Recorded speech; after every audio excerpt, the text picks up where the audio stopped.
हरिहंत सिद्ध सूरी उपाध्याय साधु सर्व अर्थ के प्रकाशी मांग नित्य उपकारी है।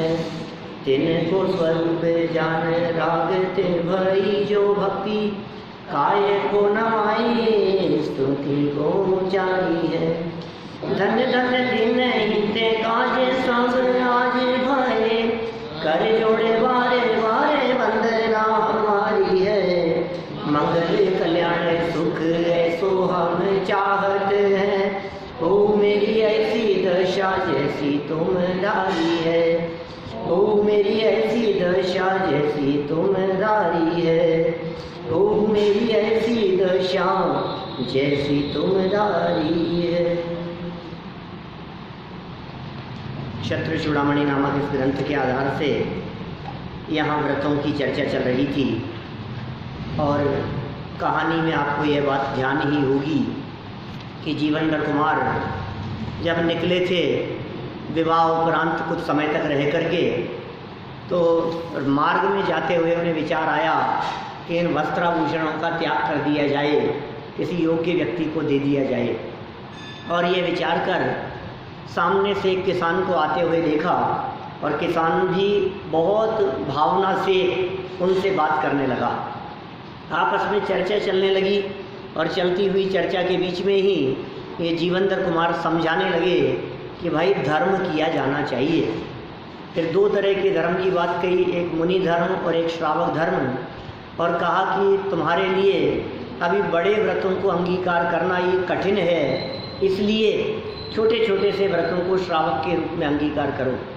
यह चर्चा करते हुए फिर 5 अणुव्रत बतलाए, 3 गुणव्रत बतलाए और आज शिक्षा व्रतों के स्वरूप की चर्चा अपने को आगे करनी है। दिग्व्रत कितने कहे थे दीपेश जी? कौन कौन से? दिग्व्रत, अनर्थ दंड व्रत और भोग परिमाण। ना दिग्व्रत में क्या था? लाइफ टाइम मर्यादा थी। अनर्थ दंड में बिना मतलब के पाप से बचना था। और भोग परिमाण में भोग की वस्तुएं और उपभोग की वस्तुओं की मर्यादा थी, उन्हें मर्यादित करना। अब शिक्षा व्रत देखिए। संचारस्यावधिर्नित्यं सचिन्हास्यात्म भावना दानाद्यैरुपवासश्च पर्वादिष्वन्यतः कृतिः। शिक्षा व्रत में गमन की नित्य मर्यादा करना। क्या उसमें क्या था? आजीवन मर्यादा थी। इसमें गमन की नित्य मर्यादा करना। रोज कर लो। छेड़ालाकार दौलतराम जी ने ऐसी लाइन लिखी है, ताहू में फिर ग्राम गली गृह बाग बजारा गमना गमन प्रमाण ठान अन सकल निवारा। है समझ में? हाँ, दूसरी सारी चीज़ों का त्याग कर दिया। देशव्रत में उन्होंने क्या कहा? ताहू में पहले दिग्व्रत की चर्चा की, छेड़ाला में चौथी ढाल में पहले दिग्व्रत की चर्चा की, लाइफ टाइम के लिए मर्यादा ले ली। फिर कहा ताहू में फिर उसमें भी फिर ग्राम गली गृह बाग बाजार, ताहू में फिर ग्राम गली गृह बाग बाजारा गमना गमन प्रमाण ठान अन सकल निवारा। गमनागमन का प्रमाण ठान दिया हमने, इतना प्रमाण, उसके आगे सबका सकल निवारा। अचानक कारण बन जाए, अब ये ऐसे कैसे रख सकते हैं? फिर प्रतिज्ञा का क्या हुआ? प्रतिज्ञा तो प्रतिज्ञा ही है। इसलिए ऐसी परिस्थिति में इन्होंने देखो रोज की रोज मर्यादा की बात कही है। ये परिस्थिति में कठिन तब हो जाता है जब हमने महीने भर की प्रतिज्ञा ले ली। कठिन तब हो जाता है जब हमने 10 दिन की प्रतिज्ञा ले ली। आप यदि रोज प्रतिज्ञा ले रहे हैं और आज किसी की दुर्घटना हो गई, आज किसी का मरण हो गया हमारी मर्यादा के बाहर, तो आज तो नहीं जाएंगे क्योंकि आज हमारी प्रतिज्ञा है। कल नहीं है प्रतिज्ञा तो कल चले जाएंगे, तो एक दिन तो चल जाता है क्या? इसलिए मर्यादा जितनी ले ली है उसे किसी भी कंडीशन में तोड़ना नहीं। मर्यादा लेते समय ही आप इस तरह की मर्यादा ले सकते हैं कि यदि किसी का मरण हो जाएगा और उनमें भी कोई ब्लड रिलेशन में हो, मतलब इस तरह की कोई चीज़ जो भी हो, तो फिर मुझे ऐसी परिस्थिति में जाना पड़े तो बाकी मैं किसी भी काम से जाऊंगा नहीं, अपने किसी काम से नहीं जाऊंगा, लोभ लालच के कारण नहीं जाऊंगा, व्यापारिक काम के कारण नहीं जाऊंगा, आप समझ रहे हैं, किसी भी वजह से नहीं जाऊंगा। यदि किसी का मरण हो जाए और मरण भी हमारे ब्लड रिलेशन में हो, भाई का हो, चाचा जी का हो, कोई खास ऐसा हो, आप छूट रख सकते हैं, मेरा कहने का मतलब। तो जबरदस्ती किसी की शादी में ही जाना है जीमने के लिए तो त्याग कर दिया। अब अचानक आ गई, किसी ने बुला लिया, हमें तो मालूम ही नहीं था, इन्होंने कह दिया कि संडे को आपको वहाँ चलना है। अब भाई हमारे तो नियम है, हमारे संडे तक की प्रतिज्ञा है, तो हम तो नहीं जा सकते। ऐसा नहीं, देखो एक्चुअल में क्या है, ये शिक्षा व्रत में स्वरूप तो इस तरह का बतलाया है, यहाँ इतना वर्णन नहीं किया इन्होंने, लेकिन जगह जगह शास्त्रों में ऐसा वर्णन कहा है। दिग्व्रत की मर्यादा को और सीमित करना। देशव्रत की परिभाषा क्या बतलाई? ये देशावकाशिक है, देशव्रत कहो या देशावकाशिक कहो एक ही बात है। माने देशव्रत और देशावकाशिक इनमें कोई फर्क नहीं है। तो इसमें क्या स्थिति होगी कि दिग्व्रत में जो नियम लिया था उसे और मर्यादित किया, छोटा किया उसको, तो दिग्व्रत ही नहीं है तो देशव्रत कैसा? मैं ये कह रहा हूँ दिग्व्रत में शंका क्यों हो रही है? आप भरत क्षेत्र की मर्यादा ले लो ना, भरत क्षेत्र की मर्यादा तो ले सकते हैं, लेकिन समझ लो आप भरत क्षेत्र की मर्यादा लेने के बाद यदि कोई आपका मित्र देव आ गया और कहा चलो तुम्हारे को सिमंदर भगवान के पास ले चलता हूँ, तो वो तो सुकारी है ना, तो चल नहीं। इसलिए अब ऐसी संभावना नहीं बनने वाली है कभी। क्यों नहीं भरत क्षेत्र की मर्यादा लेकर के निपटाते हो? आर्यखंड की मर्यादा ले लो, आर्यखंड से बाहर नहीं जाएंगे जीवन भर की। जम्बूद्वीप की ले लो, हमें क्या दिक्कत है? कोई बात नहीं। मेरा कहने का मतलब लाइफ टाइम की मर्यादा तो पहले जरूरी है, वो तो हो गया दिग्व्रत। अब उसके बाद 28 चल रही है, 10 लक्षण शुरू हो गए हैं, पर्व चल रहे हैं। ऐसे प्रसंगों में हमने उस मर्यादा को जितना चाहें उतना सीमित कर दिया। जयपुर के बाहर नहीं जाएंगे भाई, हम जयपुर छोड़ करके बाहर नहीं निकलेंगे 8 दिन के लिए, 10 दिन के लिए। 10 दिन के लिए हमने मर्यादा ले ली, कॉलोनी से बाहर नहीं निकलेंगे। यदि आप 4 दीवारी में शहर में रहते हैं तो आप 10 दिन के लिए ऐसी मर्यादा भी ले सकते हैं कि 4 दीवारी से बाहर नहीं निकलेंगे, सिटी से बाहर नहीं जाएंगे 8 दिन के लिए। 1 दिन के लिए ले सकते हैं, अष्टमी है, चतुर्दशी है। कितनी सुंदर बात की। देखो शिक्षा व्रत में गमन की नित्य मर्यादा करना, ये इसके पीछे भी कुछ न कुछ कारण रहा होगा जो इन्होंने यहाँ नित्यम अवधि शब्द का प्रयोग किया। क्योंकि हम ऐसे लंबे लंबे ले लेते हैं ना, 4 महीने के लिए छोड़ दिया, 3 महीने के लिए छोड़ दिया, तो नित्यम अवधि कुछ सोच समझ करके आचार्यों ने रोज के नियम की बात कही। रोजाना पूजन करते समय नियम ले लिया हमने, आज का हमारा ऐसा नियम है। क्या होता है, एक धारा बन जाती है, इस तरह की रूटीन बन जाता है रोज का रोज नियम लेने का। रोजाना सुबह हमने कितनी हरी खानी है, जैसे मान लो 100 सवा 100 के नाम लिख लिए। बताए कि अरुण जी ने नहीं बताए? 100 से ऊपर हो गए नाम। अच्छा, ग्रुप पे भेजे थे क्या? मैंने एक बात भी नहीं है, कोई बात नहीं। अभी जैसे 100 सवा 100 के नाम लिख लिए अपन ने, उसके बाद का तो सबका त्याग कर दिया।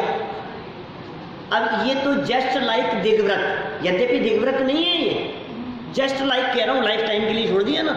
अब काहू में फिर अभी समझ लीजिए जुलाई जून चल रहा है, मई चल रहा है अभी, तो मई महीने में मेरे इन 10 सब्जियों के अलावा बाकी का त्याग रहेगा। आप समझ रहे? आज मैं इन 10 हरी के अलावा बाकी नहीं खाऊंगा, तो आप 90 के और बच गए आज। समझ रहे हैं आप? नियम तो ले लिया अपन ने लाइफ टाइम के लिए, तो 125 का। अब रोज का रोज नियम कर लिया, आज हम 5 ही खाएंगे, हाँ, मतलब आते हैं षट रसों के त्याग की चर्चाएं यहाँ होती है। ये 14 नियम ऐसे बनाए स्थानकवासियों ने। अच्छा, 14 नियम को बहुत बड़ा सिद्धांत है, सिद्धांत विचार करके नियम देने का नियम है स्थानकवासी। स्थानकवासी श्वेतांबर संप्रदाय की बात बता रहे हैं कि वहाँ 14 नियम बतलाए हैं इस तरह के और अधिक मर्यादित करने की दृष्टि से। सही बात पूछो तो ये जो फैलती हुई जो विकास विभिन्न दर्शन दायरे में आना, इसके लिए सारी नियम है। ये व्रतों की चर्चा जब मैंने शुरू की थी तो मैंने ये कहा था कि जिसके जीवन में व्रत नहीं है उसका जीवन बिना ब्रेक की गाड़ी के समान, कोई फर्क नहीं पड़ता, कोई फर्क नहीं पड़ता। इम्पोर्टेंट ये नहीं है कि आपने कितना छोड़ा है, इम्पोर्टेंट ये है कि आपने कितना रखा है। अब समान हो गए दोनों, समझना। बहुत महत्वपूर्ण बात कह रहा हूँ पारस जी, गंभीरता से विचार करूँगी, बड़ा आनंद आएगा आपको। दोबारा बोलना। ये इन्होंने ऐसा पूछा कि एक अमीर व्यक्ति नियम लेवे, त्याग करे, और एक गरीब व्यक्ति त्याग करे, तो क्या कितना फर्क है? अमीर की तो बात ही कुछ और है, उसने भी त्याग किया है कि नहीं, ऐसा नहीं है। त्याग करने के बाद में रखा कितना है उससे दोनों की तुलना होगी। एक अमीर व्यक्ति ने सारी संपदा का त्याग करके सिर्फ समझ लीजिए आप पांच कपड़े रखे, और एक गरीब व्यक्ति ने भी सबका त्याग करके 5 कपड़े रखे, दोनों समान हैं। अरे साहब इसके पास तो थे ही 10-12, इसके पास तो हजारों थे, इसमें से 5 रखे, कोई बात नहीं। रखे कितने ये इंपॉर्टेंट है, कितना छोड़ा उससे कोई मतलब नहीं है। कारण बतलाता हूँ आपको, बहुत बड़ी बात कह रहा हूँ आपसे, ध्यान देना, रीजन ध्यान रखना, लाइफ टाइम मजा आएगा आपको। सुनो, महावीर भगवान ने दीक्षा ली और शांतिनाथ भगवान ने दीक्षा ली, कौन ज़्यादा महान है? शांतिनाथ स्वामी ने तो 6 खंड का राजपाट छोड़ा, और महावीर स्वामी ने तो राज्य ही नहीं किया, राजकुमारी थे। शांतिनाथ भगवान ने 96,000 पत्नियां छोड़ी, महावीर स्वामी ने तो पत्नी नहीं छोड़ी। अरे छोड़ते कहाँ से, शादी नहीं की थी। तो कौन ज़्यादा महान? इम्पोर्टेंट ये नहीं है क्या छोड़ा, छोड़ने के बाद में रखा कितना, उस दृष्टि से देखो तो दोनों समान है। कोई बात नहीं, जो त्याग किया है ना उसने, ब्रह्मचर्य का जो नियम लिया है ना, 80 साल के व्यक्ति भोगों में फंसते हुए नहीं दिखते हैं क्या? आयु गले मन ना गले, ना गले आशा जीव की, मोहस्पुरे हित नास्पुरे, यह दुर्गति इस जीव की। ऐसा नहीं है कि उम्र ज़्यादा हो जाने से वो अच्छे हो गए हैं, सदाचारी हो गए हैं, ऐसा नहीं होता है। परिणामों की बात है। शारीरिक शक्ति भले ही ना हो, लेकिन परिणाम तो और ज़्यादा विकृत हो सकते हैं, तो कोई फर्क नहीं पड़ता है, कोई फर्क नहीं पड़ता है। नियम क्या लिया है वो महत्वपूर्ण है। मैं ये कहता हूँ कि पहले क्या था, पास्ट लाइफ से क्यों देख रहे हो, प्रेजेंट में क्या है वो क्यों नहीं देख रहे हो? किसी भी व्यक्ति की तुलना प्रेजेंट से होगी कि पास्ट से होगी? तुलना तो वर्तमान से होगी ना। आपकी और हमारी तुलना करेंगे तो वर्तमान से करेंगे ना। हम भूत से क्यों तुलना करने लगे? इनके पास इतना था, इनके पास इतना था, तो फिर मैं कहूँगा भूतकाल में मैं तो हेमेंद्र था। अरे उससे क्या लेना देना? भूतकाल से तुलना नहीं होती, तुलना होती है वर्तमान में। एक व्यक्ति MBA करके आया और एक व्यक्ति ने MA पास करने के बाद में CA का एग्ज़ाम दिया, और एक ने MBA करने के बाद में, तो बोलो CA के एग्ज़ाम में रिजल्ट में क्या फ़र्क पड़ेगा? उसका पिछला देखा जाएगा क्या करके आया है। वर्तमान टेस्ट में क्या दे रहे हो आप, वही देखा जाएगा ना। नियम तो यही है ना। अभी मान लीजिए मैं यहाँ आपसे समझ लीजिए बालबोध पाठमाला भाग 3 का एग्ज़ाम लेता हूँ इस जगह पर, तो बतलाओ, एक व्यक्ति MA है, एक MCOM है, एक CA है, एक डॉक्टर है, एक बिजनेसमैन है, तो बोलो किसको ज़्यादा नंबर मिलेंगे? कोई फर्क नहीं पड़ता है। किसका बैकग्राउंड क्या था उससे कोई फर्क नहीं पड़ता है। इसी तरह से मैं ये कहता हूँ, कोई व्यक्ति मुनि बन गए, एक व्यक्ति भूतकाल में करोड़ों की संपत्ति छोड़ करके आए, एक व्यक्ति ने छोटा मोटा घर परिवार था वो छोड़ा, एक के पास में भरा पूरा परिवार था और एक के पास में नहीं था, एक के पास में बहुत डिग्रियां थी और एक के पास में नहीं थी। अरे मुनि बनने के बाद में साधना में मोक्ष मार्ग में गमन करने में कौन व्यक्ति मोक्ष मार्ग पर तेजी से बढ़ेगा? जो ज़्यादा छोड़ के आया है। डजंट मैटर, उसके पुरुषार्थ पे पुरुषार्थ पे निर्भर करता है। क्या था उससे मतलब नहीं है, क्या है ये बताओ। अभी मैं क्या था उससे कोई फर्क नहीं पड़ता है। क्या मैं आपसे कहूँ, आज मनमोहन सिंह जी और नरेंद्र मोदी, इन दोनों में से कौन ज़्यादा महत्वपूर्ण है बताओ? मोदी है, वो हैं प्रधानमंत्री। और वो थे कि थे से क्या मतलब है? होंगे, साधारण नागरिक है। क्या बात कर रहे हो आप? आज ही को देखोगे ना आप। आज यदि कोई जाकर के कहीं कोई काम कराना चाहे ना, तो हो सकता है सामने वाला व्यक्ति मना कर दे, वो कौन तुम, ये कहेंगे ना, मना भी कर सकता है सामने वाला व्यक्ति। तुझे पता नहीं है मैं प्रधानमंत्री था? थे भाई साहब, थे। पुरानी बातें मत करो।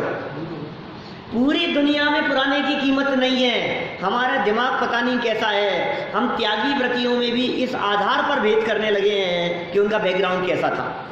उन्होंने त्याग कर दिया, वो खुद अपने बैकग्राउंड को भूल रहे हैं। उनको खुद को अपने बैकग्राउंड से कोई मतलब नहीं है, कोई लेना देना नहीं है, और हम उनके बैकग्राउंड को लेकर के उनमें भेदभाव कर रहे हैं। संयम का मार्ग है, साधना का मार्ग है। मैं ये कह रहा हूँ, बहुत वैभव संपन्न व्यक्ति ने मुनि बनने के बाद में एक कपड़ा रख लिया क्या, और बहुत गरीब थे, उन्होंने मुनि बनने के बाद में कुछ नहीं रखा। अब आप क्या तुलना करोगे? बताओ कौन महान है? जिन्होंने एक कपड़ा रखा वो। यदि आप ये देख रहे हो कि कितना त्याग किया है, तब तो वही दिखेंगे। भले ही एक कपड़ा रखा साहब, अरबों खरबों तो छोड़ दिए, एक ही कपड़ा तो रखा है। और ये इनका तो क्या है, इन्होंने 100-200 ही तो छोड़े हैं, उन्होंने करोड़ों छोड़े हैं। तो महान कौन? एक कपड़ा रखने वाला कि नहीं रखा, क्या उससे तुलना होगी? क्या साहब, तुलना का बेस क्या है भैया? रखा कितना है, वर्तमान में क्या है, उस आधार पर निर्णय होगा। मैं समझता हूँ पॉइंट क्लियर हो गया होगा, है ना। देखो, परिणाम में शुद्धता बढ़ती है। सारा संबंध इसका एक बहुत सुंदर प्रकरण आया था हमारे गुणस्थान विवेचन पढ़ाता था मैं, कोई 7-8 साल पुरानी बात है। कॉन्फ्रेंस पे चलती थी चर्चा, इतना सुंदर प्रकरण आया उसमें। ऐसी चर्चा आई कि एक मुनिराज जिनको दीक्षा लिए हुए 10 साल हो गए, और एक मुनिराज जिन्होंने दीक्षा 2 दिन पहले ली है, बोलो दोनों में से कौन महान है? परिणामों की विशुद्धता से संबंध है वैसा। फिर वही टाइम मत देखो, टाइम मत देखो कि इसको कितना हो गया। अब सुनो, अब इसमें दोनों तरह के तर्क दिए उन्होंने। कभी तो ऐसा होता है कि जिनके 10 साल दीक्षा लिए हुए हो गए, उनके परिणामों की विशुद्धि बहुत है। मैंने इस संदर्भ में एक सुंदर एग्जाम्पल दिया। मैंने कहा बतलाओ, 30 साल से जो मेडिकल लाइन में है, जो प्रैक्टिस कर रहा है, वो डॉक्टर ज़्यादा महत्वपूर्ण है, ज़्यादा महान है, कि जो अभी नया डॉक्टर बना है 2 साल पहले, वो ज़्यादा श्रेष्ठ है? बोलो क्या कहूँगी? अब इसमें 2 चीज़ें हैं। हाँ, यदि आप एक्सपीरियंस की अपेक्षा से बात कर रहे हो, तो वो 30 साल वाले को बहुत एक्सपीरियंस है, वही महान है, उसका एक्सपीरियंस है। लेकिन हो सकता है ये नए वाले व्यक्ति को एक्सपीरियंस फिर भी न हो, लेकिन इसका उत्साह, इसकी उग्रता, इसकी टेक्नोलॉजी, ये इसको और ज़्यादा श्रेष्ठ सिद्ध कर दे। हो सकता है जिन्होंने अभी 2 साल पहले दीक्षा ली है, वो पहले मोक्ष चले जावे, और जिन्होंने 10 साल पहले ली है, वो बैठे रहे। कभी कभी ऐसा नहीं होता। इसको इस तरह से लगाओ, यहाँ आने वाले लोग, कोई व्यक्ति सबसे पुराने कौन है यहाँ आने वालों में? अभी तो लोग, पुराने लोग तो सभी चले गए हैं। सबसे पुराने तो पिताजी दिख रहे हैं अभी यहाँ आने वालों में। 84 से आ रहे हैं ये यहाँ, 84 से। कितने साल हो गए हैं? 35 साल हो गए। 35 साल से आ रहे हैं ये यहाँ पर सुनने के लिए। ये 35 साल से आ रहे हैं, और आप आ रहे हो 2 साल से 3 साल से, जो भी 2-2.5 साल 3 साल। तो बतलाओ किस व्यक्ति को सम्यक दर्शन जल्दी होगा? 35 साल वाले को जल्दी होगा कि 3.5 साल वाले को जल्दी होगा? है? तो हो सकता है 35 साल वाला, हाँ ठीक है रूटीन चल रहा है, अभी ऐसे ही चलता है, तो इस तरह से शिथिल हो जाए। और जो व्यक्ति नया है वो बहुत उत्साह से लगा हुआ है, उसका उग्र पुरुषार्थ हो सकता है। जिस व्यक्ति ने अभी दीक्षा ली है वो उग्र पुरुषार्थ करके हो सकता है अंतर्मुख में मोक्ष चला जाए। जो 30 साल से दीक्षित है हो सकता है वो शिथिल हो, और हो सकता है ये अभी नया नया है ये भी लगा रहे, हो सकता है पुराने वाले जल्दी चले जाएं। माने मेरा कहने का मतलब ये है कि इन बातों का कोई क्राइटेरिया नहीं है, ये डिपेंड करता है व्यक्तिगत बात के ऊपर, परिणामों पर, परिणामों की विशुद्धि पर, परिणामों की निर्मलता पर। कौन कब कर ले वे सोचो आप 30 साल तक इंद्रभूति नहीं कर पाया केवल ज्ञान की प्राप्ति, और भगवान महावीर स्वामी को निर्मोक्ष चले गए और सुबह बैठा और शाम तक ले लिया। ये क्या हुआ? बाहुबली ने दीक्षा ली और 1 साल तक खड़े रहे, 1 साल तक, फिर केवल ज्ञान हुआ। और भरत जी अभी दीक्षा ली और अंतर्मुख में केवल ज्ञान। युद्ध से ले लिया, बोलो वैराग्य आ गया। कि जीवेंद्र कुमार के पिता की घटना है, ये पीछे चली है। जीवेंद्र कुमार के पिता थे राजा सत्येंद्र, वो सत्येंद्र उलझे रहे विषय भोगों में, और बाद में जब समझ आई तब तक स्थिति हाथ से निकल चुकी थी युद्ध क्षेत्र में, और युद्ध क्षेत्र में भी वैराग्य का परिणाम आ गया। सब छोड़ छाड़ करके संयम साधना पूर्वक स्वर्ग में चले गए। बोलो हाँ, सब छोड़ दिए। देखिए वाली बात नहीं ना भरत जी की, हाँ, उसी जगह क्या बनना कि पूर्व की साधना तो पूर्व की साधना थी निश्चित रूप से, उसी का परिणाम है अंतर। बिल्कुल बिल्कुल पूर्व की साधना होगी, रही होगी, लेकिन वर्तमान में तो यही दिख रहा है ना कि अभी छोड़ा है। वास्तविक बात तो यही है, अंदर की तैयारी चल रही थी। शायद सम्यक दृष्टि तो थी भरत जी, तैयारी अंदर से भी चल रही थी।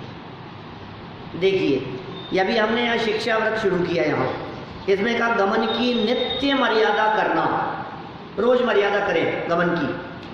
कुछ चिन्ह द्वारा विशिष्ट काल निश्चित कर सब जीवों में समतादि भावों सहित आत्मा का चिंतन करना। ये 2 नंबर की बात हो गई, आत्मा का चिंतन करना। ये कैसे चिंतन करने की बात कही? समतादि भावों सहित, इसका नाम है सामायिक। शिक्षा व्रतों में पहला दिया इन्होंने देशावकाशिक माने देश व्रत, दूसरा कहा सामायिक, फिर क्या कह रहे हैं? मुनि दानादि सहित, मुनि दानादि सहित इसे कह दिया अतिथि संविभाग। अभी नीचे वो करें चर्चा, ये सरलार्थ में करता हूँ 1 मिनट। क्या चीज? एक तरफ तो दिग्गज में कह रहे हैं कि दिशाओं का मतलब 5 किलोमीटर 10 किलोमीटर, हाँ, एक आत्मा का चिंतन कि अपने आप से बाहर ही नहीं चलता, हाँ, तो अपने आप से तो बाहर नहीं जाए, अपने आप से बाहर नहीं जाए, वही इष्ट है। इसमें क्या है? ये तो निश्चित बात है, लेकिन अपने आप में रहना संभव नहीं है ना। अपने आप में ही रह जाएगा तब तो भगवान बन के उठेगा फिर, लेकिन अपने आप से बाहर भी तो आएगा, फिर खाना भी तो खाएगा, फिर चलेगा भी तो, ये सारी क्रियाएं भी तो होगी, तो उसकी भी तो मर्यादा करनी है अपने को, इसलिए ये बातें भी कही। देखो मुनि दानादि से कह दिया। फिर अष्टमी चतुर्दशी आदि पर्व के दिनों में उपवास करना, ये प्रोषधोपवास कहलाता है। क्या है ये? प्रोषधोपवास। दौलत राम जी की बहुत सुंदर पंक्तियां हैं, इतनी सुंदर है, गुनगुनाते रहो, ऐसी पंक्तियां हैं। चढ़ाना पढ़ाई थी तब भी कही थी। धर्म समता भाव सदा सामायिक करिए। क्या कहा? धर्म समता भाव सदा सामायिक करिए, पर्व चतुष्टय माही पाप तज प्रोषध धरिए, भोग और उपभोग नियम करि ममत निवारे, मुनि को भोजन दे फिर निज कर ही आहारे। क्या कितने सुंदर बातें कही है। 4 नामों में फर्क आ गया। वहाँ क्या फर्क आया मतलब कौन बतलाएगा? किसको याद है बात? दौलत राम जी की छेड़ाला में जो नाम बतलाए गए उनमें, और यहाँ जो नाम बतलाए गए इन नामों में, इन 4 नामों में कौन से नाम का फर्क है? बोलो रविंद्र भैया, मौलाजी भैया। छैड़ाला नहीं कह रहा, कल जो बताया था वो पूछ रहा हूँ। कल बताया था मैंने देश व्रत और भोगो भोग परिमाण। देश व्रत शिक्षा व्रतों में चला गया, भोगो भोग परिमाण उधर चला गया। समझ में आ रही है बात? ये इधर से उधर ट्रांसफर किए हैं, वो चर्चा है यहाँ। देखिए खैर अब इन सब की चर्चा करते हैं थोड़ी थोड़ी, बहुत ही सुंदर और मार्मिक चर्चा है। अभी है अपने पास में 20 मिनट का टाइम। नहीं कोई बात नहीं, कोई बात नहीं, ठीक, एक ही बात पता तो होना चाहिए कि जनागम में दूसरी विवक्षा भी है। सरल अर्थ देखो नीचे, आर्य ध्यान से सुनना, साध्य, ठीक है ना, हैप्पी मिल गया ना, कहाँ है सरल अर्थ में, जीवन पर्यंत ली गई। अब सुनो वापस आ गई, देखो सरल अर्थ में बात। दिग्व्रत जीवन पर्यंत ली गई दिग्व्रत की मर्यादाओं में, ये तो दिग्व्रत की मर्यादा थी, गुणव्रत में ली थी, जीवन भर की मर्यादा थी, उसमें से भी घड़ी, 2 घड़ी के लिए, घंटा, घंटे भर के लिए, 1 मास, 1 वर्ष आदि समय तक एवं बाग, बाजार आदि के चिन्ह सहित आने जाने की मर्यादा को सीमित करना तो दिग्व्रत है, देश व्रत है। मतलब क्या हुआ कि पहले तो जम्मू जीत की गई थी, हाँ उसमें भी अब आज के दिन तो 10 किलोमीटर से बाहर नहीं जाता। ये ऐसा है, बिल्कुल ऐसा है। शायद आपके आने के पहले मैं ये बात कर चुका था। माने दिग्व्रत की मर्यादा जरूरी है, आप ये मर्यादा तो लेना ही पड़ेगा आपको, दिग्व्रत तो लाइफ टाइम के लिए मर्यादा, तो फिर उसको सीमित करो, लंबी ले लो, कोई दिक्कत नहीं। मैं नहीं कहता हूँ आप भारत की मर्यादा लो, मैं नहीं कहता हूँ आप जो भी आपको मर्यादा लेनी है, लेकिन लाइफ टाइम के आप सोचिए जो मर्यादा ली है उसके बाहर के कितने पाप से बच गए, ये क्यों नहीं सोच रहे हैं आप? ये दिग्व्रत लेने के बाद रत्नकरण श्रावकाचार्य ने ऐसा प्रयोग किया था, न्याली साहब ऐसा कहा कि दिग्व्रत में जिस व्यक्ति ने जो लाइफ टाइम की मर्यादा बांध ली है, उसके बाहर के क्षेत्र की अपेक्षा से उस व्यक्ति को महाव्रती जानो, ऐसे प्रयोग किया, गजब प्रयोग है। बाहर के क्षेत्र की दृष्टि से वो व्यक्ति महाव्रती जैसे अपेक्षा लगा दी है, महाव्रती तो नहीं है तो गृहस्थ, मुनि कैसे हो जाएगा? लेकिन उतने उस मर्यादा की दृष्टि से वो महाव्रती है, महत्व बताया, उसका महत्व बताया, महिमा बताइए। तो खैर देखिए ये याद हो गई आपको बात। देशव्रत किसे कहते हैं भाई, बच्चों में से कौन बताएगा? दिग्व्रत किसे कहते हैं, चलो ये बताओ, बोलो। कितनी? लाइफ टाइम के लिए, लाइफ टाइम के लिए जाने आने की मर्यादा लेना, ये दिग्व्रत है, ठीक है। देशव्रत उसको सीमित कर देना, डे टू डे लाइफ के आधार पर उसको सीमित कर देना, ये देशव्रत हो गया। चलिए सर, ये पहला हो गया शिक्षा व्रतों में। नंबर 2 सामायिक, बहुत मार्मिक है सामायिक। सामायिक के लोग तो ऐसे हो गए हैं आजकल, सामायिक पाठ पढ़ने मात्र को सामायिक समझने लगे। हमने पढ़ लिया था पाठ, हम सामायिक कर लेता हूँ थोड़ी देर। हमारे ब्रह्मा जी हैं कि समझ लो आप ऐसे बुजुर्ग लोग हैं तो 10 मिनट सामायिक कर रहा हूँ, 10 मिनट सामायिक कि क्या करेंगे उसमें? उस पाठ जो लिखा है ना, उस पाठ के ऊपर से नीचे तक पढ़ लिया, इसका नाम सामायिक हो गया। क्या हृदय में देखो ये परिभाषा बता रहे हैं इसकी, आत्मा की भावना ना। सामायिक किसका नाम है? साध्य। आत्मा की भावना अर्थात अपने व्यक्त ज्ञान को, आत्मा की भावना अर्थात अपने व्यक्त ज्ञान को, प्रकट ज्ञान को त्रिकाली निज भगवान आत्मा में संलग्न करना ही सामायिक है। ये है असली सामायिक। बोलो, इसको सामायिक कहते हैं। अब सारा जगत किसको सामायिक मान बैठा है? हाँ, नहीं समझते।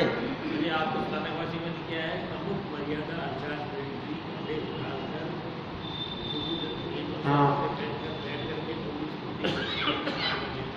हाँ, इसको ही समझते हैं सामायिक, ऐसा ही समझते हैं सारे जगत में। चाहे श्वेतांबर संप्रदाय की बात हो, चाहे दिगंबर संप्रदाय की बात हो, सामायिक का अर्थ है समता भाव। धनु समता में लड़ना। ये महत्वपूर्ण चीज है। समता भाव का नाम सामायिक है। सामायिक को देखो विशेष रूप से सामायिक के काल में बैठा है, तो सामायिक के काल में क्या चलना चाहिए? सामायिक के काल में आत्मा परमात्मा का चिंतन चलना चाहिए। सामायिक के काल में राग द्वेष नहीं होना चाहिए। सामायिक के काल में कषाय नहीं होनी चाहिए। सामायिक का काल में टेंशन में सामायिक नहीं हो सकती है। जैसे आप ध्यान कह करके बोलते हैं ना, उसी का रूप है सामायिक। ज्ञायक में बैठो, अपने स्वरूप में शांति से बैठे भैया, और सात तत्व का चिंतन कर रहा है, वस्तु स्वरूप का चिंतन कर रहा है, आत्मा परमात्मा का चिंतन कर रहा है। ये भगवान कैसे बन गए हैं इसके बारे में विचार कर रहा है। मैं कौन हूँ, भगवान कौन है, मैं भगवान कैसे बन सकता हूँ, ये भगवान कैसे बन गए हैं, मुझ में क्या कमी है, मेरे आत्मा का स्वरूप क्या है, कौन सी शक्तियाँ हैं, कौन से गुण हैं, धर्म हैं, उनके बारे में विचार चिंतन चल रहा है आँख बंद करके। कोई राग द्वेष नहीं। फिर चाहे छिपकली आज चढ़ जाए, चाहे मच्छर आकर के बैठे, विकल्प नहीं आएगा। हम कहते हैं ना कायोत्सर्ग करो में हम क्या ये कायोत्सर्ग क्या चीज है? बोलो। प्रणवकार मंत्र बोलने का नाम कायोत्सर्ग है क्या? यही समझते हैं? परंपरा बन गई, बस पर्याप्त है। काय उत्सर्ग शब्द है बेटा, ध्यान होगा, पहले पढ़ाया था। काय उत्सर्ग, उत्सर्ग माने होता है त्याग। कायोत्सर्ग शरीर का त्याग। तो शरीर का कैसे त्याग करेगा भाई व्यक्ति? अरे शरीर के प्रति ममत्व का त्याग, उसका नाम कायोत्सर्ग है।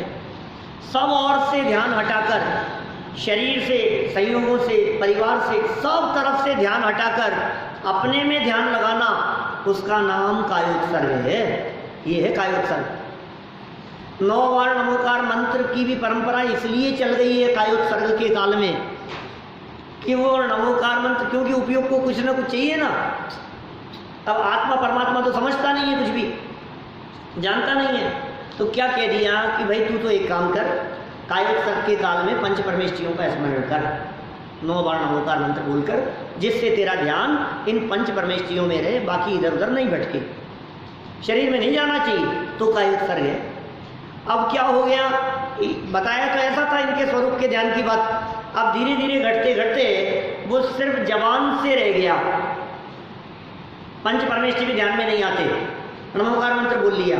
और इतना ही नहीं, चेहरे पर कभी नमोकार मंत्र बोलते बोलते इधर उधर तक झांकने लग जाए, कुछ ठिकाना नहीं। किसे कायोत्सर्ग कह करके पुकारा है? ध्यान आपका नहीं बटना चाहिए। चेहरे पर 9 बार नमोकार मंत्र बोल रहा है और हाथ से मच्छर उड़ा रहा है, अरे तू शांति रख, दिमाग हटा वहां से, मच्छर बैठा है, ये दिखना नहीं चाहिए तुझे। आप समझ रहे हैं? तब जाके कायोत्सर्ग होगा।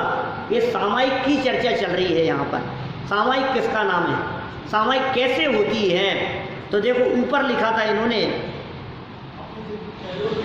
तीसरी लाइन, क्या सब नहीं होगा, नहीं होगा। एक्चुअल में जो चिंतन शुरू किया जाता है ना, वो चिंतन एक वाक्य नहीं होता, चिंतन प्रक्रिया चलती है। उस प्रक्रिया में बाहर से अंदर आने की प्रक्रिया हो। यहाँ तक कि हमारे यहाँ ध्यान करने की जो पद्धतियाँ बतलाई है शास्त्रों में, जो ज्ञानार्णव आदि ग्रंथों के अंदर जिनका वर्णन किया गया, योगसार आदि ग्रंथों के अंदर जिनका वर्णन किया गया, इष्टोपदेश में जो किंचित ध्यान की बात कही,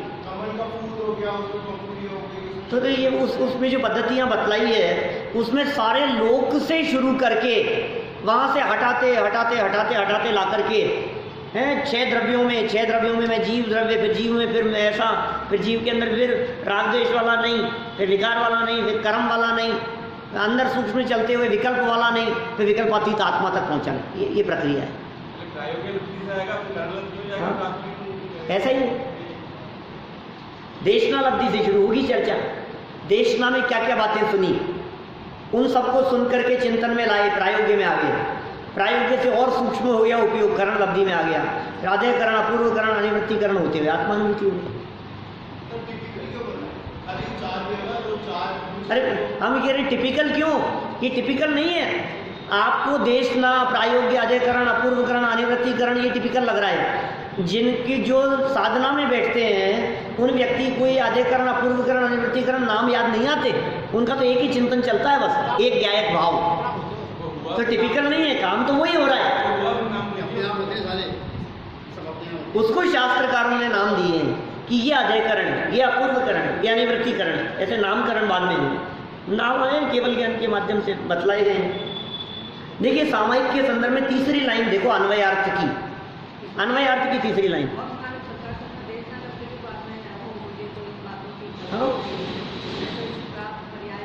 ब्रह्म से भूलकर तन्मय हो रहा था। हाँ, सही बात है। बहुत बातें जनार्दन की अथाह है भाई साहब, अद्भुत है बातें। तीसरी लाइन देखो, काल निश्चित कर। कहाँ पढ़ रहा हूँ भाई? अन्वयार्थ की तीसरी लाइन।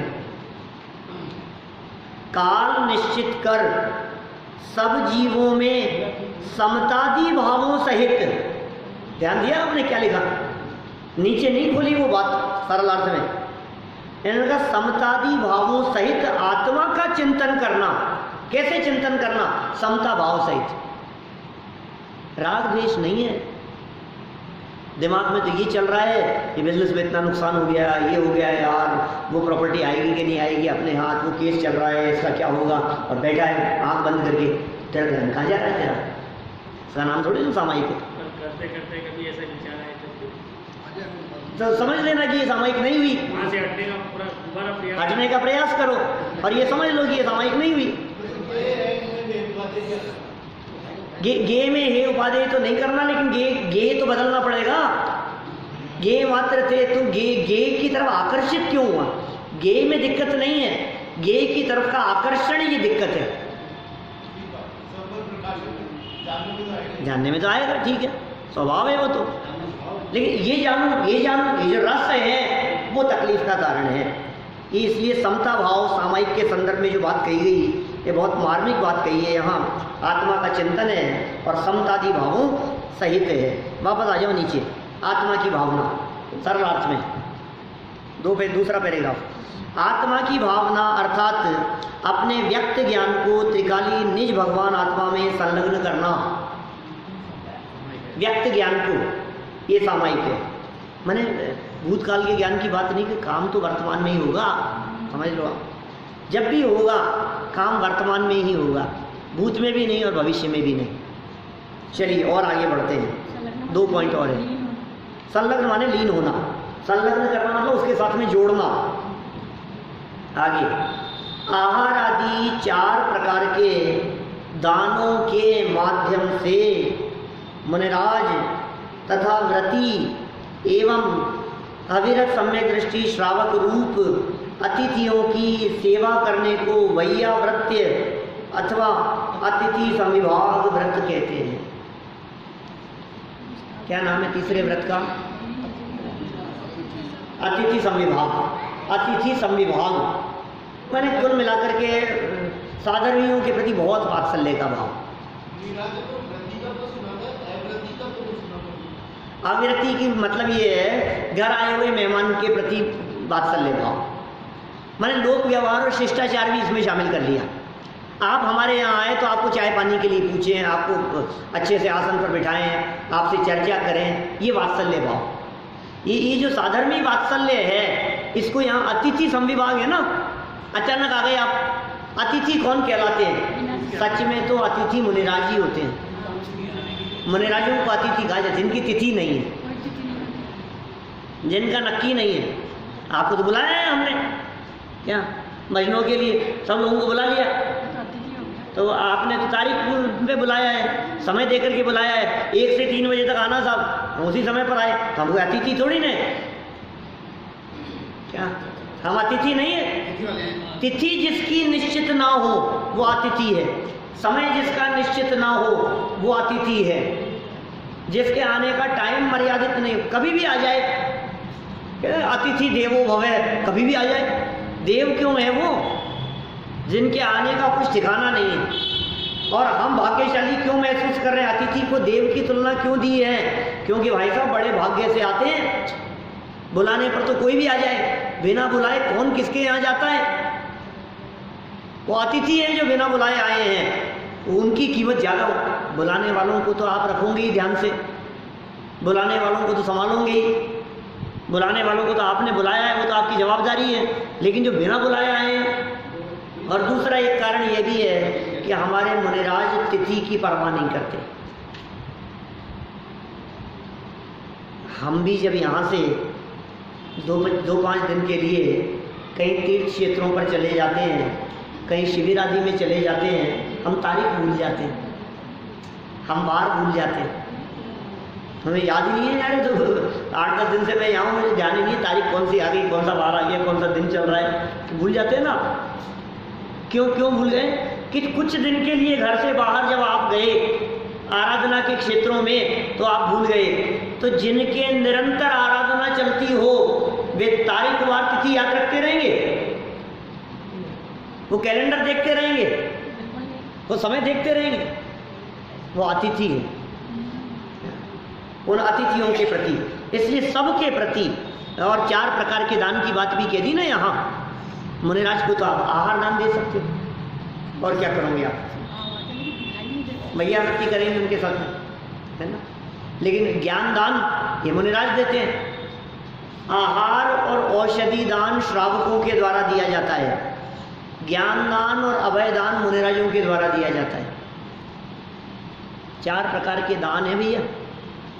दान 4 प्रकार 4 संग को दीजिए, धन बिजली उनहार नर भाव लाहो लीजिए।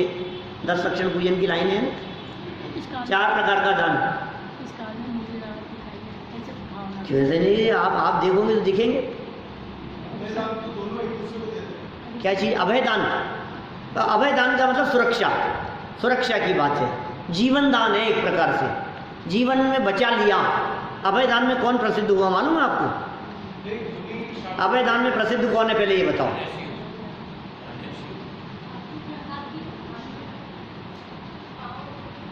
हाथी नहीं, और आनंद सरा।